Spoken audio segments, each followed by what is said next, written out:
The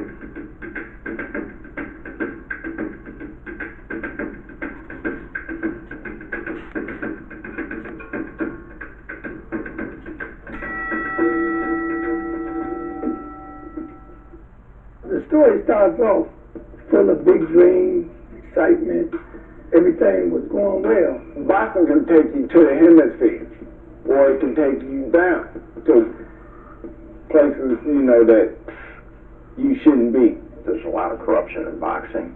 That big Volvo Sports scandal, if you will, came up. Professional Management Enterprises was involved in some things that weren't as clean as what they could have been. Let's just put it that way. In 1976, Henry Bruce became associated with the notorious celebrity boxing promoter Don King.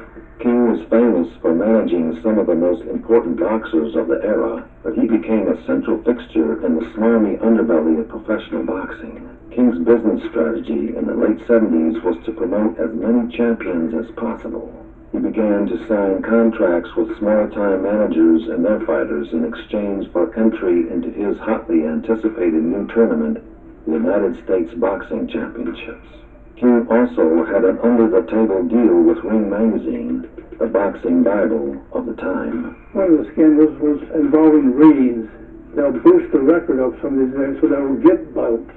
They weren't all legitimate, that's for sure. If one of King's fighters didn't qualify for the championships, the magazine would allow inaccurate records to slide in order to keep the ratings of these fighters high.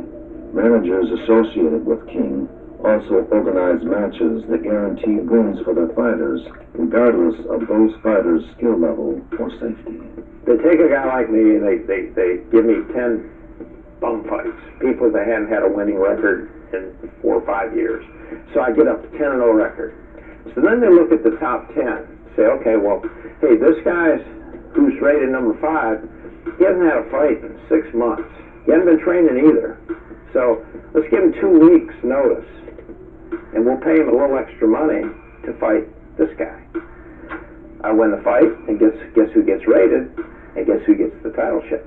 They also have scouts, and they know who's hurt. They'll snatch him up.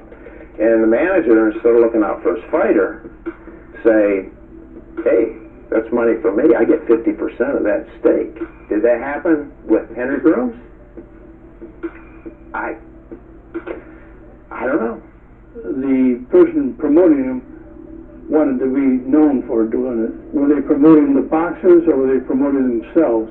Once the Ring Magazine scandal broke, ABC canceled the United States Boxing Championships. While Don King never saw justice for his underhanded behavior, the scandal left stains on the smaller fighters and managers who became involved.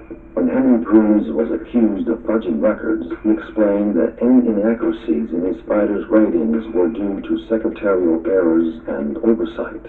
You needed 10 wins to get rated in the top 10. I said, well, I've got 6. Well, you need 10. Well, no, just, come up with some dates and names. No, I'm not going to do that, Well, then the scandal breaks, and all of a sudden I get accused of lying. Groom's alleged involvement in the scandal damaged PME's reputation, and by extension, the reputation of the KBA. KBA house. Gosh darn. Floyd Mayweather, Richard Roselle, Greg Coverson, Bonzo Johnson, they're all living there.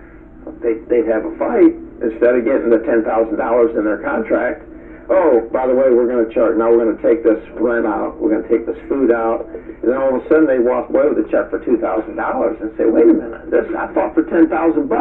Well, I saw this. I didn't like it.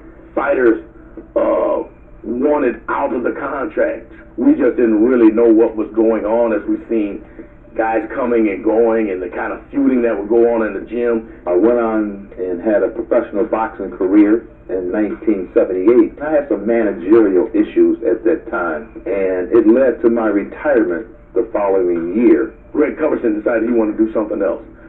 Pete Sword had been a champion so long that when he lost a couple fights, he wanted to go into training and managing. Richard Fly Roselle had won and decided that he wanted to be a family man. Things got bad for the fighters, and everybody wanted to leave. and everybody started leaving. I was the last one that left Henry alone. Eddie never got involved in that end of it as far as calling in results. Eddie Bridges, he cared a lot. I think he probably did the right thing when he left. Things just weren't going right, and so I was going to the gym to work out. It was locked and I had no way to get in, so this happened for about 6 weeks. Summer comes, I go to the gym to go to work, and there's a sign on the door. It says, gym will be closed to amateurs for the summer. What? I'm the youth director. I mean, nobody talked to me about this. And so I went in, I said, what's going on? I said, well, we need to focus on the pros. Summertime, there's no school. That's when the kids get in trouble. So I quit. The beginning of '87, when this whole thing began to shut down and close, Mr. Grooms ended up backing up and going to Florida. Left all the fighters with no place really to go. One of the wealthiest people in Tampa came to the KBA. He wanted me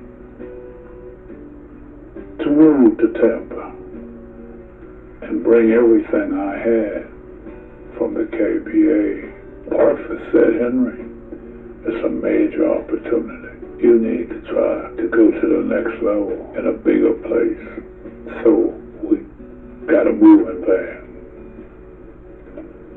Packed up the things of the KBA and I went to Tampa, Florida. Boxing had left really when Grooms left. It's not like it was when we was coming up. As the KBA began to decline, I think it was just a lack of interest by everyone. Sometimes we lose focus.